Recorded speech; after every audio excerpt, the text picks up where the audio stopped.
What's up guys, my name is Ace, and welcome back to The Breakdown. This is the series where I analyze subscriber gameplay to help you improve. In today's episode, we're going to be analyzing a TDM gameplay on the map Gibraltar from Possum 14.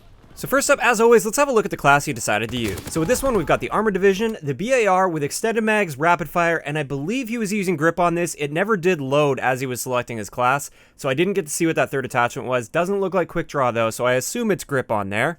Basic training is going to be scoped, secondary is a 9mm SCP with extended mags, lethal is a sticky grenade, and tactical is a stun grenade. This is a very good class setup, not much I would change. Personally, I would probably drop rapid fire for something like high caliber because the BAR with high caliber is very, very powerful up close. All it takes is one shot to the body, one shot to the head, and you've got yourself a kill. So getting right into the gameplay here, the first thing I noticed with this gameplay, and the main focus of this video, is how he moves around the map and how he pre-aims. Now you'll notice a lot in this gameplay, he pre-aims a ton. So as he's coming around corners, he's constantly pre-aiming. And generally pre-aiming corners is a very good thing because then you don't have to deal with your aim down sight time in order for you to be perfectly accurate. And basically, assuming you're pre-aiming properly, all you have to do is pull that trigger the moment you see an enemy and you'll get a much faster kill than normal. Throughout his gameplay, you can see that he's pre-aiming a lot, and in a lot of really inappropriate situations as well. He's often pre-aiming when he's standing out in the open, he doesn't have very good cover. This is generally not the time to be pre-aiming. One great example that I found in this gameplay was right here, as he's coming across the bridge where he has very little cover and his enemies have plenty of options for cover in front of him. He's pre-aiming. Now he's pre-aiming in pretty good spots, so that's where the enemies should be coming from. But as you're pre-aiming in these situations, you're very, very exposed, and you're kind of relying on the fact that an enemy is going to come in only that position, and only in that exact situation is that going to help you. Generally, if you're moving from one piece of cover to another, like in this area here, you want to get across that area as fast as possible. You want to pre-aim when you have cover, but then once you're done pre-aiming and there's no enemies there, this is where you want to be sprinting from cover to cover. You want to minimize the amount of time that you're out of cover, and of course, as you're sprinting from cover to cover, you still want to make sure your centering is solid, so if you do run into an enemy, you can snap onto target quickly, but you don't want to be lingering out in the open. So instead of pre-aiming as you come across this bridge, you should be coming up to the area like this, pre-aiming the corner as you come out and expose your body to the enemies. Once you see that there's no enemies there and it's clear, this is when you want to push across that bridge, keep your centering up, get to the next piece of cover, and then strafe around that corner while aiming down sight. So like I said, that's the number one thing I noticed with his gameplay, and the number one problem I would say with his gameplay is he's pre-aiming a little bit too much, and he's pre-aiming when he himself doesn't really have much cover.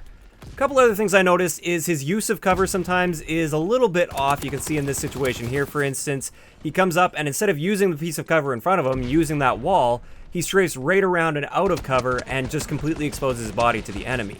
We actually see pretty much the same thing. I think it was the next life, actually. He approached the situation the same way. He came right around, didn't really use cover at all. He survived the initial situation, but then he just posted up right here. Now, one thing that's nice about this is you have a little bit of an element to surprise. Normally, they are looking towards that piece of cover first, and if they don't see you there, then they'll often sprint into that area, and you can pick them off and take them off guard.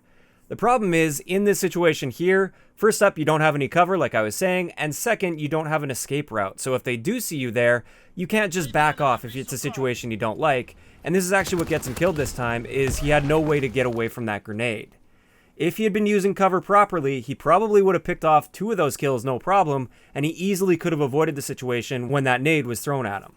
So that's definitely something for him to work on, is focus a bit more on using cover effectively and also leaving yourself an escape route. If you get into a situation you don't like, always have a way out. Now, one thing I really like with this gameplay, and I noticed this throughout the entire gameplay, is he does have good mini-map awareness.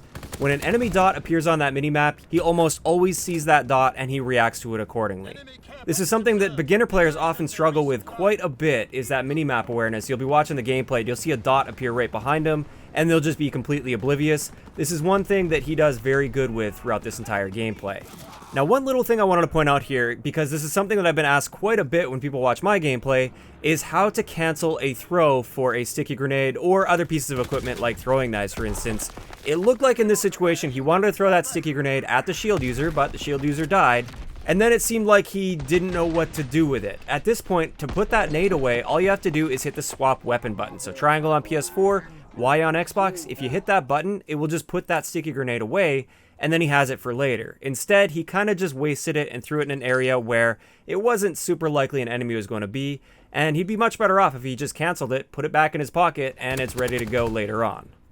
This brings us to the next thing I wanted to point out with his gameplay is he does have a fairly low sensitivity. You can see this as he's going around the map. It takes him a little bit of time to turn around, but generally his accuracy isn't too bad. Although one improvement I would say is he should use that scoped basic training a bit more effectively and strafe in gunfights. When you strafe in gunfights, not only does this make you a harder target to hit, it also helps you make fine adjustments to your aim, especially at those longer ranges. In this situation here, for instance, instead of strafing side to side to help him get his shot on target and also make him a harder target to hit, he kind of just strafes straight towards his enemy, which just makes himself a slightly bigger target as time goes on. Now, he did win the gunfight, but that doesn't mean there isn't room for some fine tuning here. He could have avoided a bit more damage from that enemy player, as well as been a bit more effective with his accuracy, and this is just something you definitely want to practice, especially if you're using that scoped basic training skill.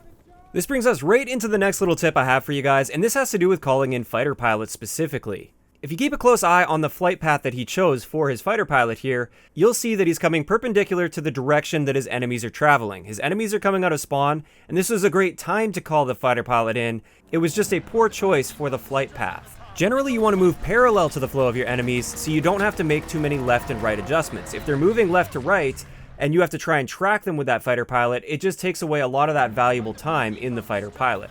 Whereas if you're on the exact same path that they're traveling in, you basically just have to track them as they move straight forward. So personally, in this situation, this is the flight path I would have chosen. It would be coming straight from behind them, which generally enemies will want to put cover in front of them because they're approaching your teammates and therefore they want cover in front of them. So if you shoot them in the back with a fighter pilot, that maximizes your odds of getting as many kills as possible. So if he would have chosen my flight path, I would bet that he'd get at least 2 kills there, maybe even 3 or 4, instead of the 0 kills that he ended up getting. And with that, that's pretty much going to wrap it up for this gameplay, as well as the tips that I have for you based on this gameplay. The main takeaways from this is when you're pre-aiming, you want to pre-aim when you have cover, you want to pre-aim as you come around a corner, but you want to be moving quickly from cover to cover. You generally don't want to be pre-aiming when you're out in the open between pieces of cover. Also, always be aware of the cover that you have and make sure you're using it effectively. There's no need to strafe out in the open when you've got a nice piece of cover in front of you. Aside from that, we're going to leave that here. If you guys want to potentially see some of your gameplay analyzed for a future episode of this series, all you have to do is send a link to an HD gameplay that has to be raw gameplay with no commentary, no music, no edits or anything in it. Just a raw gameplay. Send a link to that gameplay to the email address that I have in the description below. I'll have a look at it, and you just might see it in a future episode. If you enjoyed the video, a like rating is always appreciated, and don't forget to subscribe for more if you haven't already. I'll talk to you guys next time.